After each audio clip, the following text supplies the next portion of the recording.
Hello snowboarders of the internet, I'm your host Avran LeFeber, and in this video we're going to be reviewing the new Salomon EDB binding. That's right, the everyday binding. I rode this binding at Copper Mountain on a day that was a mix of blue and gray skies, average temps, chop, chunder, hot pow, and perfect corduroy, and I rode it on my Ride Shadow Band snowboard with my K2 Thraxis boots. When it comes to adjusting this binding, it is very simple. You have a flip and twist tab on the toe, the heel, and that's it for lengthening or shortening your straps. And then with the high back, you have a forward lean adjustment. That's it. That's all you're gonna get from this binding. So don't expect to really dial these in. What you see is what you get. When it comes to the straps on this binding, it is Salomon's injection molded strap. That means it's gonna reduce any excess padding, and all of that is gonna come from the actual boot. With the heel strap, there's a ton of lateral give to this, but when you drive it toe to heel, you notice more power. With the toe strap, the cutout is very unique, and it sits over the top and the front of any boot shape. It's gonna lock you in. You're not gonna have to worry about how it sits on there. It's just that it's gonna sit partially across the top, partially across the front. This is where this binding lacks, in my opinion. I came down hard on a schmedium jump, and both heel ratchets on both bindings released about 5 clicks, which is a noticeable amount. Yeah, they climb well, and sure, that one finger quick release does what you need it to do, but when I look at these ratchets, they kind of remind me of older Burton ones, and not in a good way. You don't have a one finger quick release on the toe, so you gotta grab it from the front, and it releases well. Like I said, these prematurely released on me. They are sampled, so I'm hoping this is rectified for production, but I noticed when I was tightening them down, sometimes they would skip one of the teeth in the ladder every now and then. Overall, not really impressed with them. All right, so have you clicked like? Have you subscribed? Have you clicked the bell to get those notifications? Good, we're proud of you. If you haven't, go do that right now.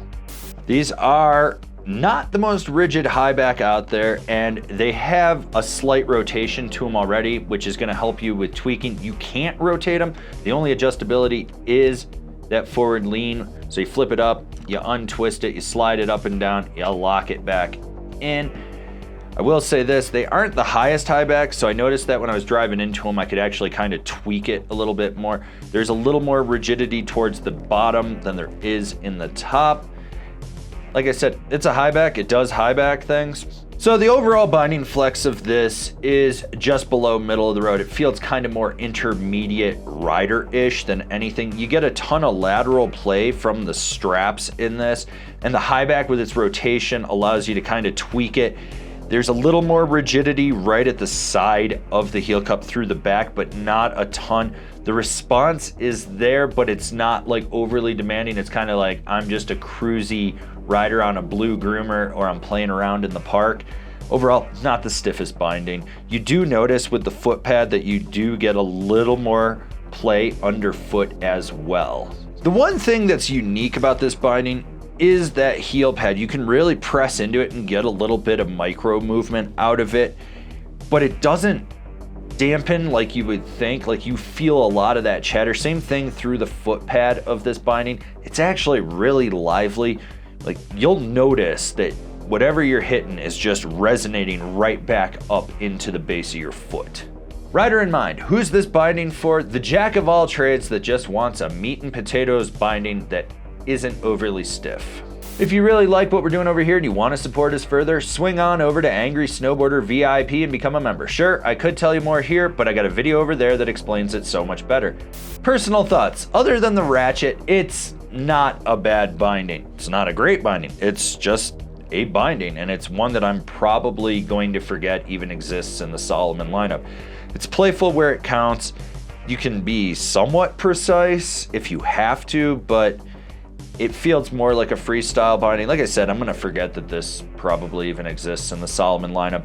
I do like the fact that it's got more recycled material in it. That's cool to see that they're putting that into this to help with the green story, as well as just reduce our dependency on new materials instead of reusing what we already have or what has reached its life. But yeah, I mean, it's a binding. Binding recommendations: the fixed Truce, the K2 bond, the bent metal Axtion. Alright, this has been my review of the Salomon EDB, or the Everyday Binding. If you liked it, why don't you go check out one of the reviews for one of the comparable bindings that I just mentioned.